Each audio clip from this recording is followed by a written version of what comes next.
Bonjour à tous, j'espère que vous vous portez bien. Tous en bleu. Journée de sensibilisation à l'autisme. En cette journée, nous ne pouvions rester silencieux puisque, en tant que psychologue, j'ai souvent eu à intervenir dans la formation des enseignants, dans la prise en charge des enfants autistes et également à titre informatif pour la population.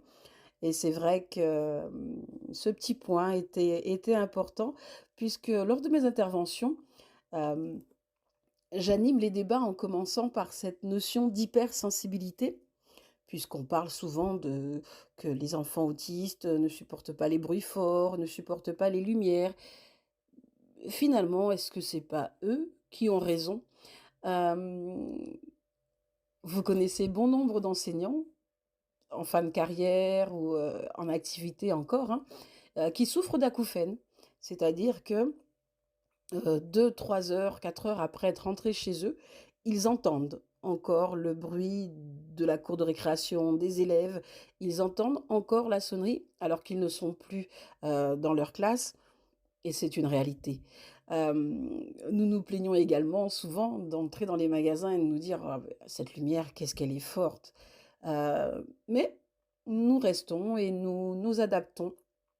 Nous nous adaptons à l'inacceptable et c'est vrai que, ben, ils sont en mesure de dire que non, il y a trop de bruit, c'est trop fort et il y a trop de lumière et c'est vrai que souvent cette question, permet, ben, justement de rentrer dans la formation et d'avoir un regard différent puisqu'à ce moment-là, on se dit: «Ben, tiens, est-ce que c'est pas eux finalement, qui ont raison?»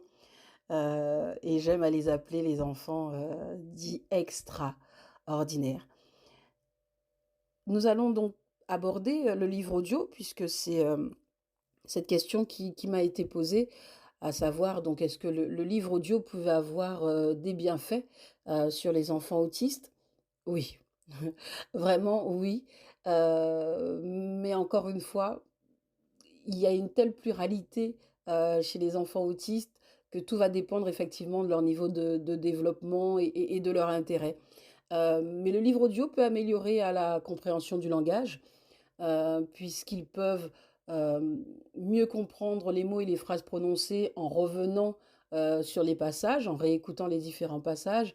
C'est également le développement pardon, c'est également le développement de la mémoire auditive, donc ils vont écouter des histoires, des informations importantes et donc pouvoir retenir certaines informations. Selon le type de livre audio, notamment, ceux qui mettront en avant les émotions et les sentiments, ça peut être également l'amélioration de ce qu'on appelle l'empathie.